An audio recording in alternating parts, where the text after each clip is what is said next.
Welcome to the Survivors to Thrivers podcast. I'm Joshua Blattman. This is my first podcast, and I'm really excited to share it with everyone.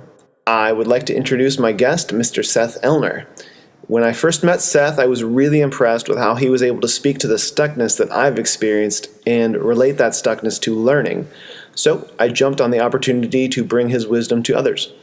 During this podcast, we talk about the brain, post-traumatic stress disorder, or PTSD, and a therapy that's sometimes used to treat it called eye movement desensitization and reprocessing therapy, or EMDR. I hope this conversation helps you gain insight and understanding, and you enjoy this conversation as much as I did. Please know ahead of time that we talk about some serious stuff and that it might trigger an emotional response in some people. While my guest today is a licensed therapist, this conversation is not intended to be therapy. Please accept full responsibility for yourself and your actions. And so, it is my great pleasure to introduce this podcast with Mr. Seth Ellner. I first met you a couple weeks ago when you came to speak at Greg Smith's Northwest Educational Services tutoring facility. And you were talking to the tutors, the coaches that work for Greg about EMDR and how EMDR works. Yeah, talking about motivational interviewing and about how the brain works and about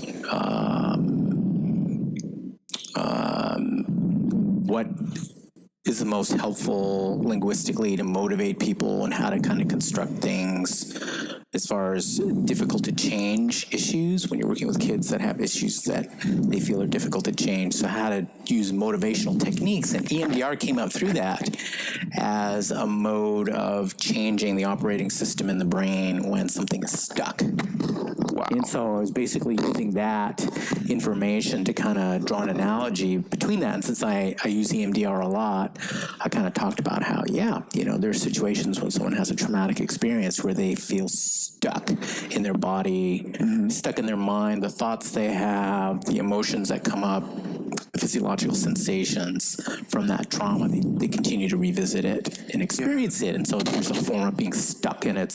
And my analogy is it's a file, that there's a file in the amygdala, that fight or flight part of the brain at the top of the brain stem, at the very top of the spine. There's a file cabinet. Since I'm old school, I think file cabinet. So there's a file in a file cabinet, and basically when the trauma happens, this file, a new file, manila envelope opens up, and all of your thought, like, holy shit, I'm gonna die, panic, fear, anger, anxiety, the emotional content, and then you feel it in your body. You're sweating, your heart's racing like crazy, you feel the endorphins in your body. And so it gets in this file, and it's stuck in that file because the fight or flight part of your brain says, don't you ever forget when you were in danger. Right. You draw on that file right away because that's your survival mode. Right. And so EMDR was designed to open up that file and move it from that locked file cabinet in the amygdala up into your frontal lobes, where you can finally process and work it through. And digest it with the reasoning part of your brain. Digest it with the reasoning part of your brain, have a different label instead of, holy shit, I'm going to die, like, hey, I survived. Right. I'm all right. That was then, and now is a totally different world. Yeah, and then you don't have those same physiological sensations or emotions. Yeah, that resonates with my experience. If it was so reasonable and so it's such a reasoning thing that we could do on our own, why can't we do it on our own? Yeah. So that's a really interesting thing. I don't know that we know the answer to that yet. EMDR practitioners see themselves as guides for when it's a difficult route to take and a difficult path to unlock that file. Sometimes it's hard to unlock your own file. Once the file's been unlocked and you have started to process it and you have an alternative positive cognitive label for that experience, you can do EMDR on yourself. Absolutely. You can self-tap on your knees or on your arms, or just the act of walking, any kind of bilateral motion Bilateral meaning left side and right side of your body at the left, same time. right side of your body. Okay. Exactly. So any kind of alternate bilateral motion that is to the degree where you're not breathing hard or your heart isn't pumping like crazy. So like a meditative walk, a meditative jog, a meditative bike ride, a meditative swim, all engages your frontal lobes, which is why for eons people say, oh, go take a walk, clear your head, because it does. And so once you figure out your mantra of the label of the file you want it to be, like, I'm okay, I survived, you can absolutely, when you start to feel those kind of panicky, anxious feelings again, do some form of bilateral motion on yourself. But the hard things, the figuring it out, the like, what is it? What's going on in there? That's the part that you need a guide. Yeah, because, in my experience, not to make this all about me, but I guess it kind of is kind of important, at least for example's sake. For me, this car accident happened in 2001, and it took 15 years until a few months ago that I realized, and I was like, oh my God, this is PTSD. Oh, that's what I'm dealing with. Oh, now I know how to access it, and now I know how to go about resolving it.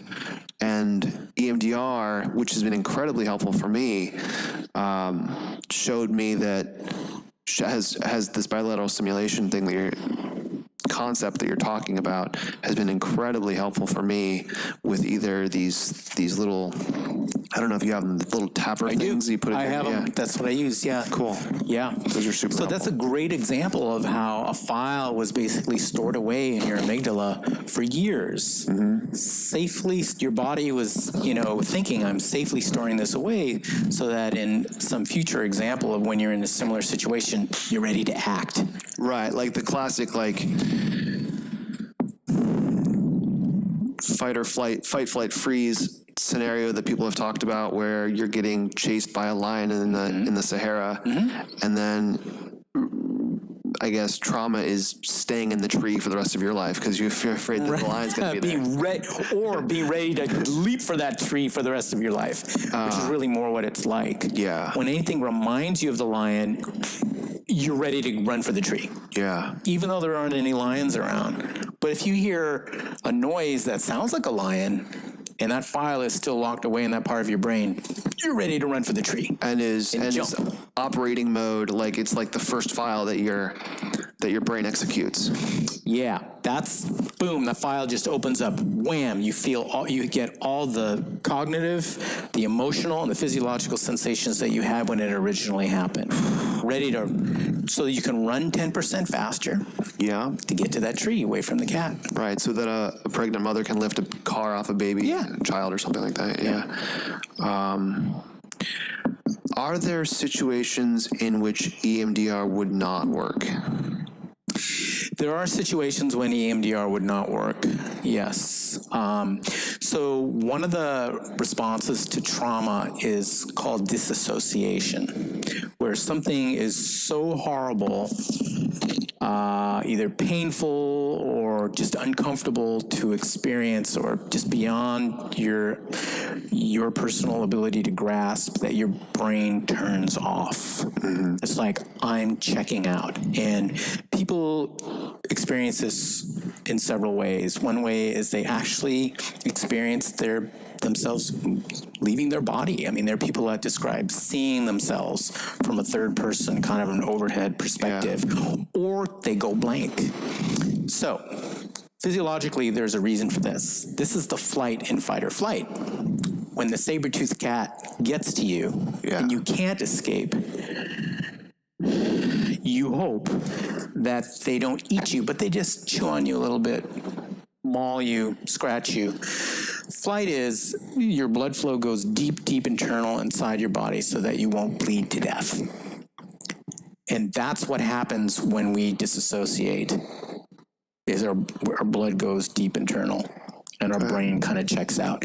Now, if... I imagine our arms and our legs would probably go white to some extent. I don't know. Yeah, I'm not sure what that looks like. Sure. But how this bears on EMDR is that if I am doing EMDR with somebody and they and part of it is guiding them through the past trauma, right? Right. To kind of, that's the target is sitting here now, but looking back on this past trauma, what you felt, what your emotions were, what your thoughts are now, looking back on it. If that person disassociates in trying to do that exercise, you cannot do EMDR with them. They basically are living in the trauma.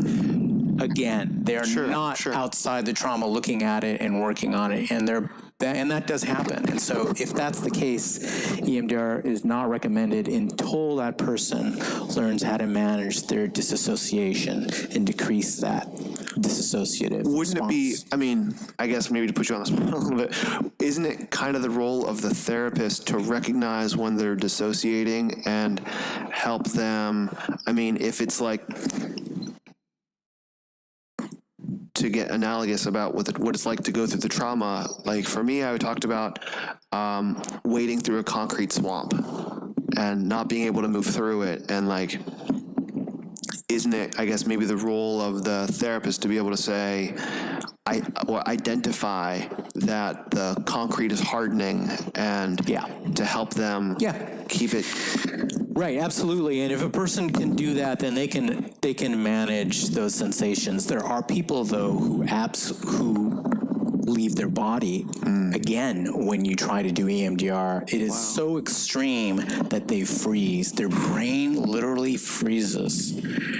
And so what they need help with is they need help with managing those sensations so that they do not disassociate. You have to backtrack and just do basic, the lingo is affect tolerance. They need to be able to believe that they can handle their emotions and their sensations and not disappear and not go to a complete brain shutdown. That's a prerequisite. It's a minority of people that happens to, but it's not so rare. It definitely occurs, and so an EMDR practitioner definitely needs to assess that and monitor that very closely when they're first working with someone.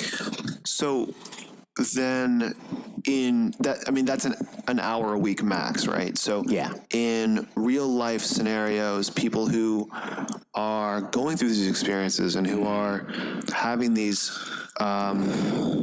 intellectual, physiological shutdowns, how do their loved ones recognize it? Because, I mean, like I said, for me, like 15 years, no idea. Right. Yeah. How could my loved ones, my family, the people who care about me, how could they have been like, Josh, I think this is what's going on, or... Sometimes they can't. I worked with a woman for 2 years to help her get beyond her strong disassociation. Extremely powerful person, highly successful in her career, has an intimate partner, lives together. No one would have a clue that she was experiencing this. She masked it and covered it up so well. But in here in the office, she would let her guard down where she wouldn't anywhere else, and would allow herself to go back to those initial traumas.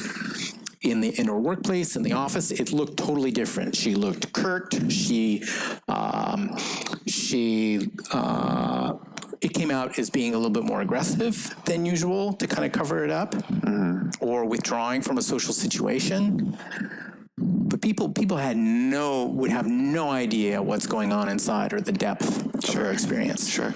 So how does someone know then, an individual who is either traumatized, like who has not just has been through a trauma, but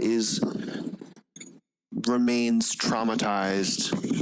I guess is all traumatization, is that PTSD, and not just because PTSD is a very militarized term.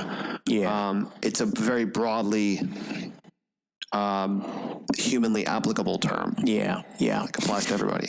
So many people experience trauma. Not everybody carries it with them in a PTSD sense. Sure. So PTSD means that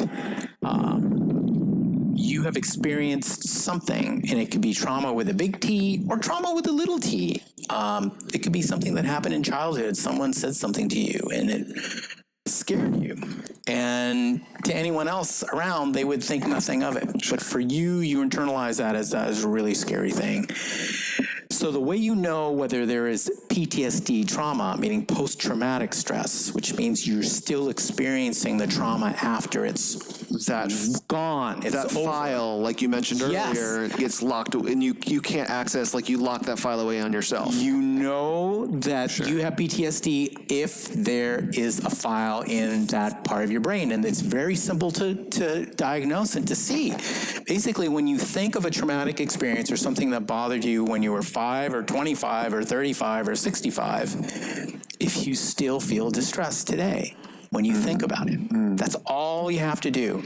If I think of an experience in a relationship or in a car accident or in a wartime situation or in a sexual abuse situation or in a sport performance or musical performance where I freaked out and panicked, and I think of it now, looking back, and my heart still beats. Sure. I still feel distress. I still get sweaty. You know, my mind tends to kind of cloud up and get a little disoriented. If that still happens, that tells me I have a file in the fight or flight part of my brain. And by definition, that is PTSD, post-traumatic stress. Wow. Are there people that it is more likely to affect than other people? Like this experience, Jimmy took my chocolate bar when I was 5 in first grade. Like it'll affect one person one way and another person another way. Are there people that it is more likely to affect than others? Yeah, that's a really, really good question. It is such a good question because even in extreme situations like being in a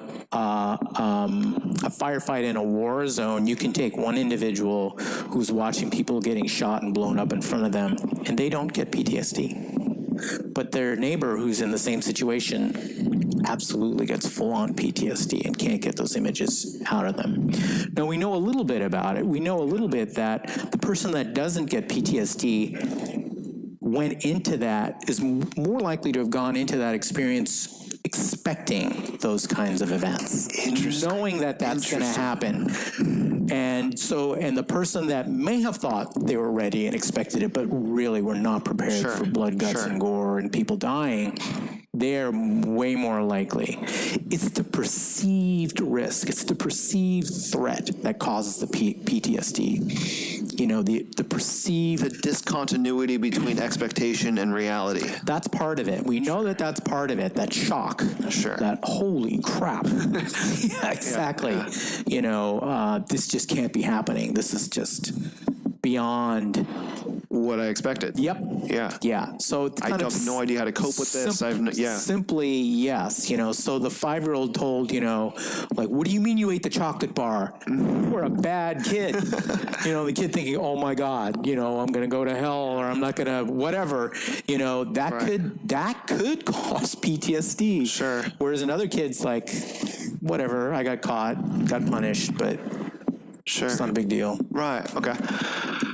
It really brings up for me, a good friend of mine was telling me about an experience he had when he was about 8, where he was with a guy who teaches sailing, and I don't know the right terms for this, so I'm totally going to butcher it. But he was with a handful of other kids, and they were out on a sailboat with this guy who was teaching them how to sail, and the gentleman who was coaching the kids started them off beforehand and said, if this scenario happens, let's practice this specific, I'll say this, and when I say this, you guys do this. Or if this happens, I'm going to be paying attention and I'm going to say to do this, in which case you guys all do this other thing, and that'll help us keep our boat floating, and we won't, you know, we'll all know how to behave, essentially, so that we can get through it and survive and be good. I mean, what brought that up for me was the set of expectations that were set at the beginning. Yeah. And how those kids went into the experience Yeah. So that's a great thing. So like, and then looking at something like a car accident. Sure. You would think that all of us understand that there are car accidents. I mean, we know that. We read about it. We see them sometimes even, other car accidents. Sure. It's something that we're aware of. However, when it happens to us, it's like this jolt out of the blue. Like, what? It's just almost can be inconceivable. It's shocking, So I think we all have to live in denial to a certain degree to survive, right? You don't really, because if you really think about, oh my God, every time I step into my vehicle, I could die. Yeah. You're going to be freaked out every minute that you drive, right? And if you've been in a car accident, you have a little bit of that experience, right? Yeah. And so it's kind of interesting that there's expectations and then what to expect, and then there's really embodying it. Like, I really understand that something could happen to me. But at the same time, like it can go both ways. Like in the car accident situation, you could say, "Oh, I'm never getting in a car again." Yeah. Or in my case, I was eager to drive a month after the car accident happened. Yeah. I mean, after the coma, including the 3 weeks in the hospital. Yeah. I was anxious to drive. Yeah. Freedom and all that. Like, right. I was 18, so maybe there's some of that involved as well. Yeah. Well, that's another, the coma is a whole nother dynamic. Okay. It reminds me of, I work with someone who was a survivor of date rape drug. Oh, gosh, yeah. Which is a kind of coma in and of itself. Sure. You wake up and it's like, what? Well, yeah. But you don't remember experiencing it. Or alcohol toxicity, like there's blackout. I remember, right? Yeah, exactly. And that's in my experience, that puts an additional layer of complexity. It makes it a little more challenging to process something that you were not fully cognizant of going through. Right. It is more challenging because part of and even in the Emdr, I have used successfully that was the person actually that disassociated. And really? I spent 2 years helping her get through that. It was someone who basically was in a coma and then woke up and realized what had happened. Exactly. Yeah. And so it takes a little bit more work because it's more of a challenge to go through the processing, like, oh, okay, because you weren't awake. That part of your brain wasn't awake during it. You see what I mean? The guard of the filing system was like... It was shut down. Yeah. I mean, it was basically shut down. And so it can be, it isn't always, and I don't know in your particular experience, but it can be, what I've seen, more of a challenge to help people get through that cognitive process, because your cognitive process was asleep. Yeah. Well, I mean, I guess, so for me, it was not only the PTSD, but I think, a practitioner showed me a Venn diagram where one circle is PTSD symptoms and the other circle of the Venn diagram is TBI symptoms, and there was a TBI coma as a traumatic brain injury, and it showed the overlap of those two things, and I looked at the sheet and I was like, oh my God, all of those symptoms are me. Them. I recognized all of these behaviors in me, and even though I did biofeedback, like neurofeedback for, I don't know, a year or two, and I did probably, almost 10 years on and off of regular craniosacral, which was amazing in helping me even get out of the coma in the first place. Yeah. So a file was still filed in there. I mean, in that amygdala, that fight or flight part of the brain, even though you went into a coma, your body put a file in there. There was part of your body that recognized what was going on. Sure. Absolutely. And so it was there, and that was the PTSD. There was real material in there. Right. I mean, that's the the fear of the lion that so many of us experience. I mean, I just have one story. There's tons of people with their own stories that. So why would someone not be willing to go out and get attention for this? If they can identify the symptoms, or they can identify a stuckness in their own experience, what would prevent somebody from why would getting they, help? Exactly. Sure. So the first thing that comes to my mind is fear of re-experiencing it. So some people spend a lot of time trying to bury that. I mean, you can imagine, either being raped or being in a wartime situation that was like the most horrific experience you've ever experienced in your life. You can easily imagine how someone would go, I do not ever want to experience that. For sure. And so their own coping mechanism is to try to bury it, try to compartmentalize it in their brain. The problem is that file is there and alive, and you can't. And that's what we saw so many years in Vietnam vets, right? Yeah. They're trying to stuff it, and people weren't helping them anyway.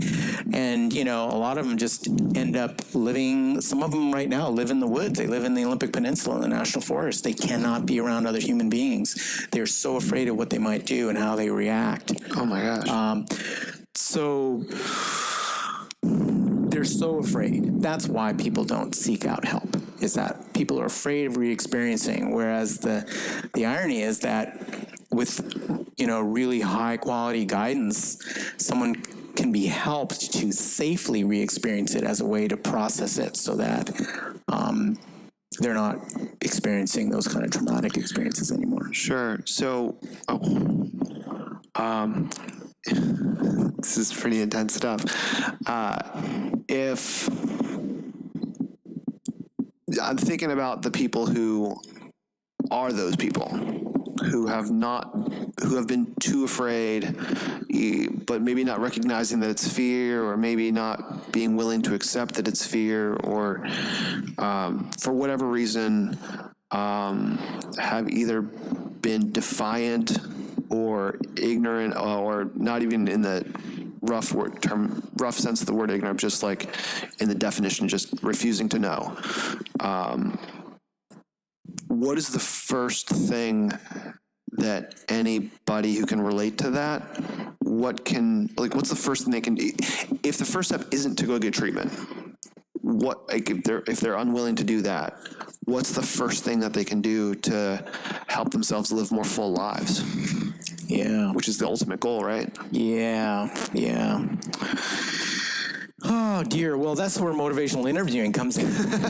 That's the link. Which brings me to another question that I had for you. Yeah. So motivational interviewing, yes. Well, so it's really you can only meet somebody where they're at, and so if you're going to talk to somebody or they're going to be willing to talk to you, it's really important for you to be able to speak to wherever they're at. And if they're at a place currently of fear of dealing with it, that's what you talk about. And so it's really like, okay, how can I help someone start to think about maybe there might be a better way to live a more fulfilling life? Like, on one hand, and that's the two-sided thing, on one hand, you're spending a lot of time avoiding people and situations that remind you of what happened, and it's a major daily impact on your quality of life. And you're doing that because you're terrified of re-experiencing it. On the other hand, you're hearing that there is some treatment and some ability to actually help you so that you don't experience that anymore. And so the quality of your life could get tremendously better. And you just kind of hand that to them. To start to help them get their gears working, to start to look at these kind of opposite, contradictory, ambivalent things. And the hope is that, and again, this is for things that are difficult to change, that they start to go, well, wait a minute, well, maybe I will. Okay. The individual has to recognize it for themselves before anything could happen. Yeah. However, what you can do is hand it to them on a platter, like, well, here, look at this. This is what I'm seeing right now. Right. So, but you want to have a quality of life. Put truth in front of them. Yeah, but this is what you're going through right now, and this is what's available. So giving them some ideas and resources about, well, what the alternative can be, and just kind of showing the different thing. You know, it's like, on one hand this, on the other hand that. Interesting. So I guess that also brings me back to that question that I was thinking about asking right at the very beginning, that you brought up when we were talking over at the coaching studio, motivation versus desire. How are those two related, and how are they different, and how might somebody show strength in one and weakness in another? How might that manifest? Yeah, so think of motivation as the product of an interaction between people. Desire is something that you bring to the table on your own, internally. Okay. Like, I have a desire to eat pasta when it gets to be wintertime, which is true. And I love it. I'm a really good pasta maker, too. And I have a strong desire. However, in talking with some people, I might get some motivation to make less pasta. Sure.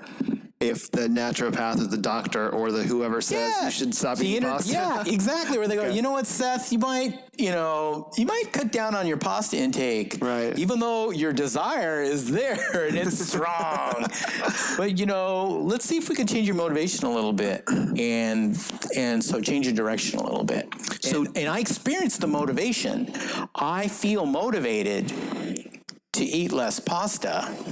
Even though you have a desire to eat pasta. Right. Sure. That is the product. I mean, it comes from inside me, that motivation to eat less pasta. However, it is the product of an interaction a social interaction with somebody or some other group of people. So motivational interviewing is the product of an interaction between people. So when I therapeutically use motivational interviewing, I am using a technique to try to help somebody change their behavior, to try to get them motivated. It's going to come from within them, but it can only come from within if I interact with them to stimulate that and to get them thinking about it. So almost like Pong, right? There's the two paddles and the ball's bouncing back and forth, and you have to try to figure out where motivation and desire can bounce a ball back and forth. Like how motivation and desire can work together. Yeah, I mean, motivation and desire can look like exactly the same thing. They can be exactly the same thing. Yeah. Is the idea, though, in terms of affecting change in desire, to do so through motivation? Yeah, exactly. Gotcha. Exactly. Okay. Yeah, desire is, I could have a desire to jump off the bridge. Sure. But I can desire to do all kinds of self-destructive things, okay, as well as positive things. But the motivation to change my behavior usually comes from an interaction. Interesting. Or the thought of an interaction, perhaps, as well? Mm-hmm. Sure. Yeah, like people that have strong religious beliefs, they go, oh, no, I can't do that. Or, honest, I guess, is what I'm going to have to do here. So, totally forthcoming. So, in the months and years afterwards, and going straight into college and taking up drinking, because that was what you did in college at the time, and there was, I would be lying if I wasn't. If someone asked me if I was ever suicidal and I didn't say, how many people haven't been suicidal at some point in their life? There's probably a good portion, but there are plenty of people that have thought about it. Yeah. So motivation versus desire. I had a desire, but I wasn't motivated to do so because of the thought of how it would affect my family. Right. Yes. Yeah. Good example. Okay, cool. Mm-hmm. Thank you. Motivation versus desire. What is the role of trauma in affecting those, or how do those affect trauma? What's the relationship? is there one that can be pointed to? Motivation versus desire in trauma. Well, trauma, I would think, and I'm just talking right now extemporaneously, but I would think that trauma and desire are very closely related. I mean, the experience of trauma is a very biological experience. All mammals have it. All mammals have the fight or flight experience. It's just, it happens when someone perceives that they are threatened. And so desire is also a very automatic thing. It's like chemistry, like, oh, I'm really attracted to that person. It's just there. Sure, right? Desire. Yeah. Motivation is something that is developed. Motivation, like you say, is developed through beliefs, through thinking about your beliefs, through interaction with other human beings or animals, pets. That's really the difference. Is again, it's a product of an interaction. Whereas the traumatic experience is more on the, very primal. So does trauma affect the expression of desire? Don't know. Yeah. It's an interesting question, though. Something worth. I don't know if it's even worth thinking about because. Yeah, I don't know. I'm not sure. What the interaction is. I mean, there are plenty of people that have been traumatized or haven't been traumatized that experience desire, and so. So then, trauma would affect motivation more than it would affect desire. Well, yeah, I'm not even sure how to talk about that. So, but trauma motivation is the expression or based on an interaction between people, and trauma, to use the analogy of, again, just being up in the tree, afraid of the lion, if you're afraid to come out of the tree and you're afraid to talk to people, then I bet motivation would be affected in some sense. I know in my experience, there's been desire to go out and do whatever thing that I was wanting to go out and do, but I couldn't seem to get my gas pedal to engage with my wheels. There you go. So that's a great example. That's a great example of how desire, in looking at it that way, desire and trauma are really part of the same realm. They're like an automatic physiological experience, whereas motivation is an interaction with somebody or something else that can help change, right?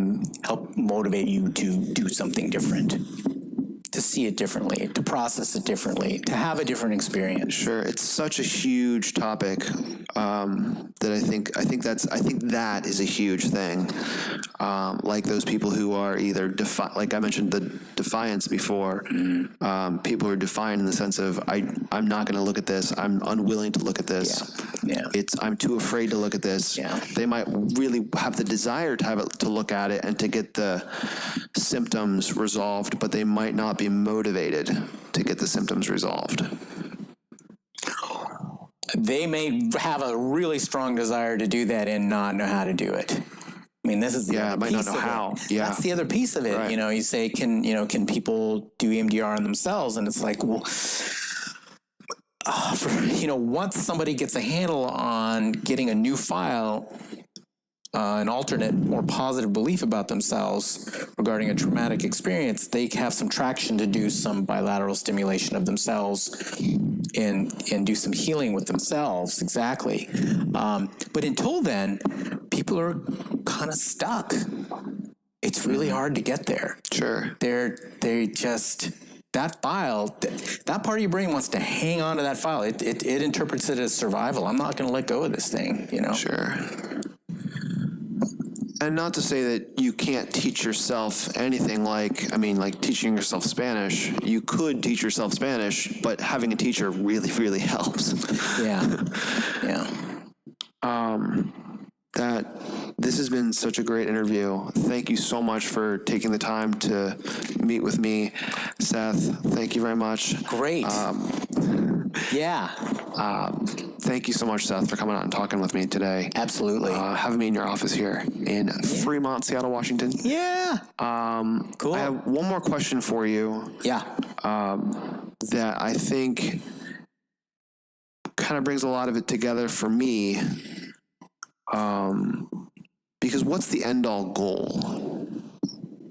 What does it even look like to let go of trauma? What does it look like to reintegrate? I mean, does it mean reintegration? So like, I want to know, what does it mean to find truth through trauma? And is truth even what you're looking for? Yeah, I certainly don't have a definition of truth. I think it's a real subjective thing. Everybody has their own truth. For me, processing and working through trauma, it basically relieves people. For me, it's a relief. Relieves people of a weight, of a cloud, of a really strong filter on how someone is experiencing their life in the world in a negative way. Really an interfering cloud, an interfering weight. So I really view it as when doing EMDR and helping process and resolve trauma for people, it's really helping them lift that weight and lift that cloud and that fog so that they can really experience life in the present and be receptive to what's going on around them now, as opposed to having this weight, this historical weight of something awful that happened to them there all the time, affecting that, coloring it. And so for me, it really is a matter of healing, of just helping people remove that so that they can carry on their daily living. And if that's the definition of truth, then I'm all for it. Truth is experiencing the present, the reality of what's going on for that person now, as opposed to being afflicted continuously by what's happened to them in the past. That's an awesome answer. Thank you. Yeah, you're welcome. Seth Ellner, thanks so much for having this conversation with me. Yep, my pleasure. Let's do it again. Sounds great. All right, great.